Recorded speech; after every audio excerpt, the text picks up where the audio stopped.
No one expected it to sound like that. Not here. Not at this kind of event. And not in a room built around the legacy of Dr. Martin Luther King Jr. But before we continue, please don't forget to like, subscribe, and turn on the notification bell for updates. Because the first thing people noticed wasn't the speech. It wasn't the words on the teleprompter. It wasn't even the cameras turning. It was the sound. A sound that didn't belong in that space. Low at first, then unmistakable, then impossible to ignore. And that's where this story begins. Not with a headline, not with outrage, but with a question that's still hanging in the air tonight. How does someone invited to an event dedicated to unity, dignity, and moral leadership end up facing open hostility from the very audience meant to honor those values?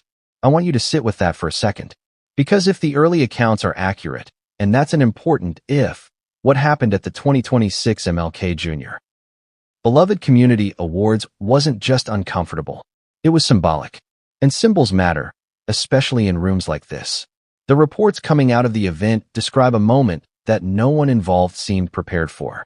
As the name Meghan Markle was announced, applause didn't swell the way it usually does at these ceremonies. It thinned. Some say it fractured. Others say it never fully arrived in the first place. And then, according to multiple eyewitness accounts, the atmosphere shifted. You don't need to imagine chaos. That's not what people describe. What they describe is worse, a kind of collective hesitation. A room deciding, almost in real time, how it felt. A pause that stretched just long enough to feel intentional. And then came the reaction. If you're wondering why this matters, why this isn't just another awkward celebrity moment, it's because of where it happened and when it happened. The Beloved Community Awards aren't an industry gala. They aren't a branding exercise. They're rooted in an idea Dr. King articulated repeatedly, that justice, empathy, and moral responsibility are inseparable. Invitations aren't supposed to be casual. They carry weight, symbolic weight, which is why the reaction, whatever you believe about its intensity or intent, landed so heavily. Now, before we go any further, let's slow down. Because this story has already been pulled in two different directions online. On one side, people insisting this was exaggerated, mischaracterized, weaponized. On the other, people arguing it revealed something deeper, something that's been building quietly for years. And the truth? It probably lives somewhere in the tension between those two positions. What we know, based on early reporting and first-hand descriptions, is that the moment was emotional. Visibly so. Several attendees have described Meghan appearing shaken. Some say she paused longer than expected. Others mention tears. Others push back on that characterization entirely. And that uncertainty matters. Because this isn't just about what happened on stage. It's about why the room reacted the way it did, and whether that reaction had been forming long before she ever stepped into the spotlight that night. Ask yourself this: do audiences boo out of nowhere? Or does something have to rupture first? That's the part people keep skipping. The night itself unfolded against a very specific backdrop. Public trust in institutions is thin. Celebrity activism is under sharper scrutiny than it was even a few years ago. Audiences are less patient with what they perceive, rightly or wrongly, as performative alignment with causes that carry real historical pain. That doesn't make hostility right, but it does make it legible. And here's where things get uncomfortable. Because if the reaction was real, even partially, it suggests something more than a single bad moment. It suggests a disconnect between intention and reception, between symbolism and lived experience, between who is invited to speak and who feels spoken for. That's not a small issue. That's a fault line. Several people who were present that evening have described noticing tension before the program even began. Nothing dramatic. Nothing you'd catch on camera. Just small things. Conversations that stopped when certain names came up. A noticeable restraint in the room. A feeling, as one attendee reportedly put it, that something wasn't settled. And that detail keeps coming up. Unsettled.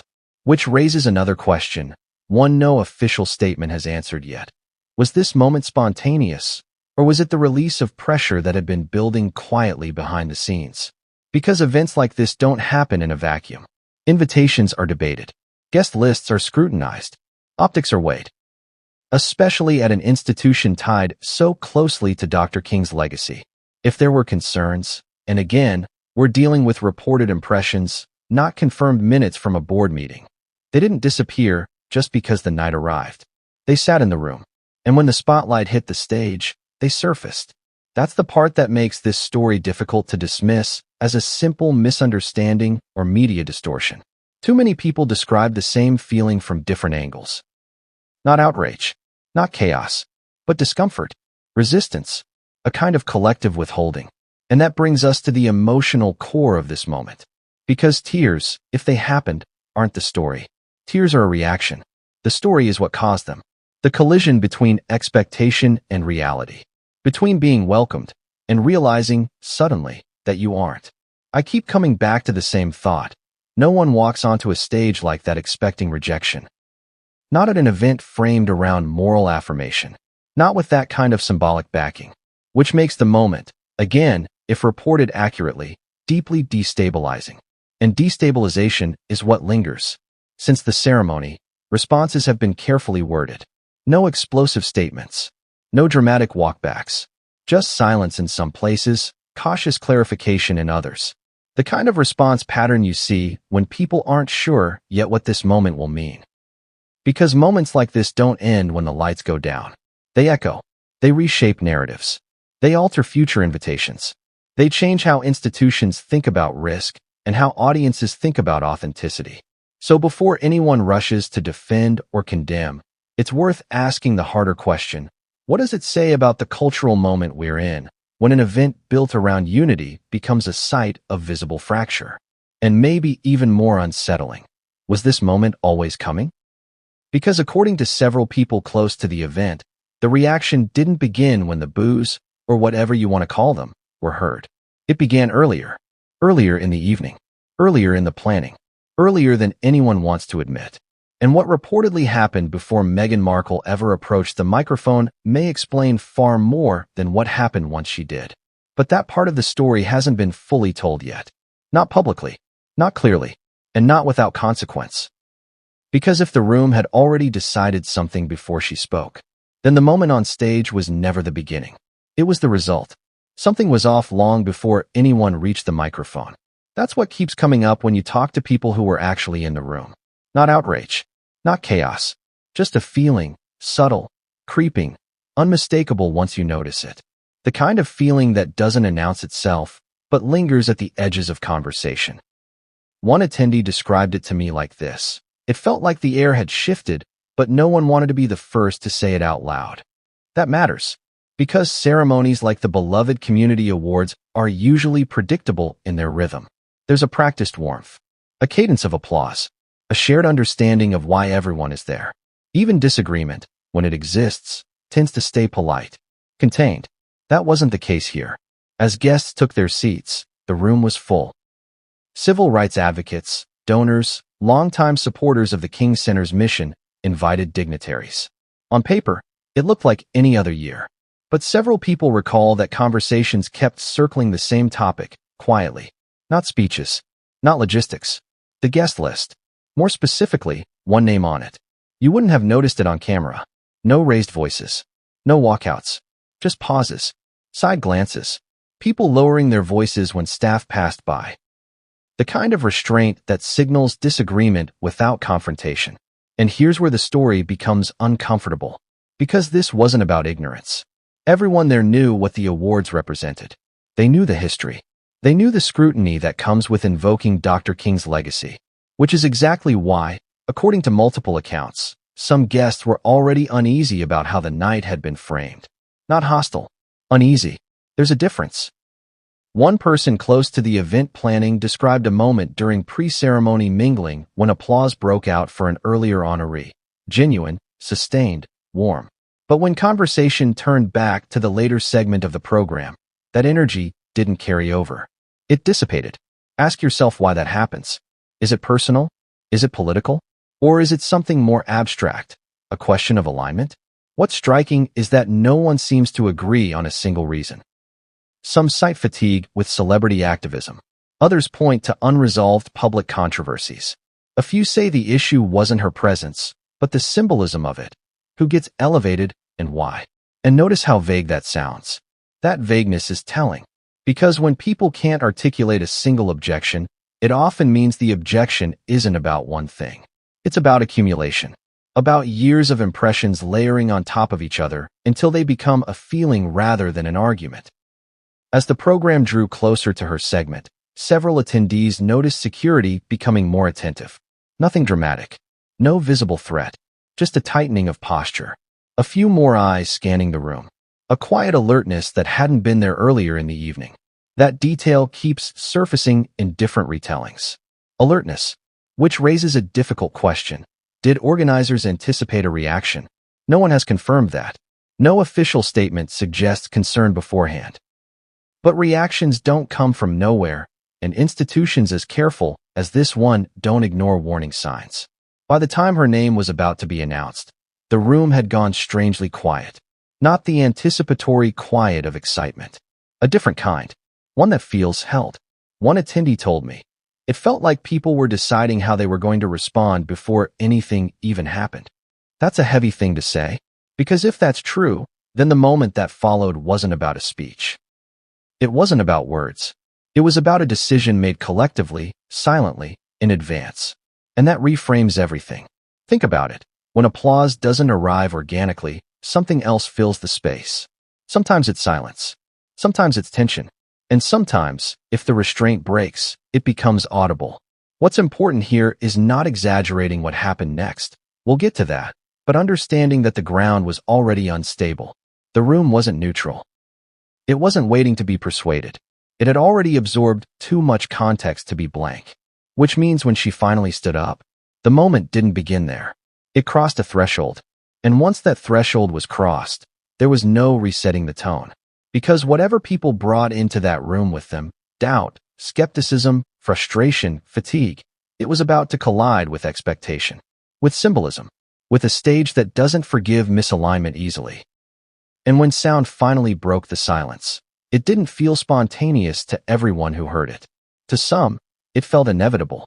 But the way it unfolded, the timing, the hesitation, the reaction, is where this story takes a sharper turn. Because what happened when the room finally spoke is still being argued over. And the sound itself tells only half the story. The first sound wasn't loud.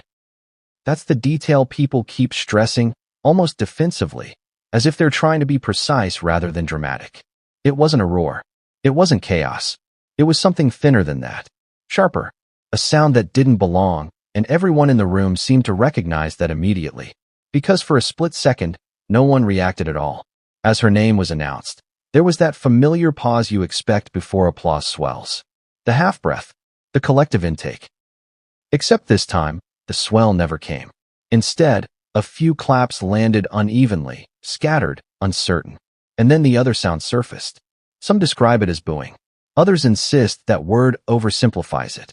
A vocal rejection, maybe. A heckle, low but unmistakable. What matters more than the label is that it cut through the room's restraint. And once it did, there was no pretending it hadn't happened. Several people say the reaction didn't come from one corner. It wasn't a single voice. It moved. Briefly, uncomfortably, like a ripple testing how far it could travel before being shut down. And here's where the tension spikes. Because the response from the room wasn't unified outrage at the disruption.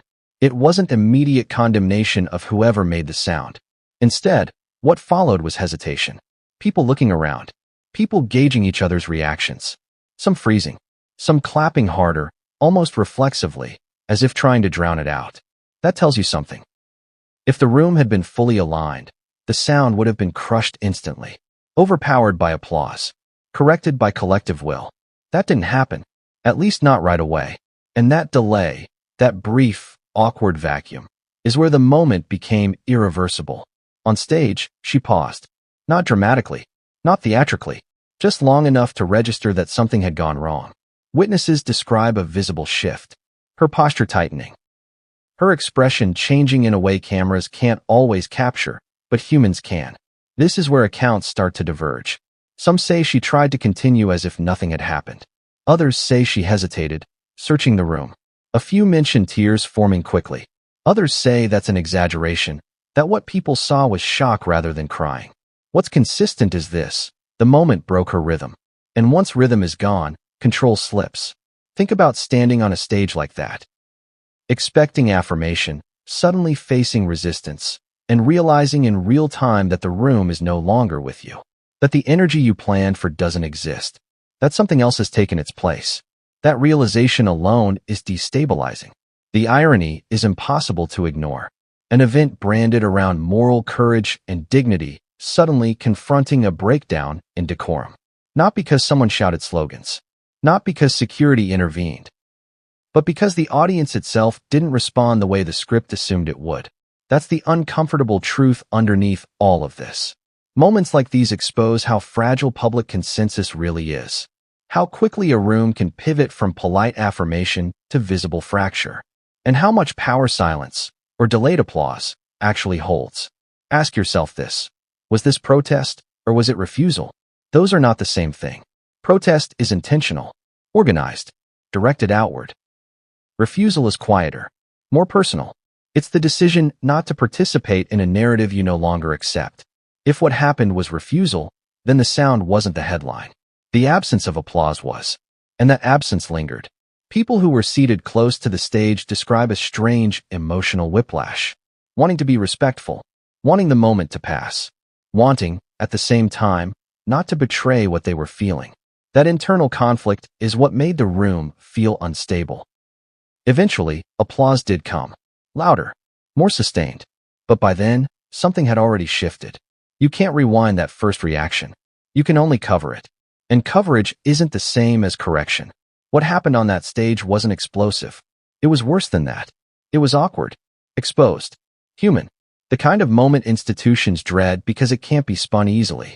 And as the program moved forward, the audience tried to recover its composure. But the damage, whatever you think it was, had already been done. Because once sound breaks silence like that, people start asking why.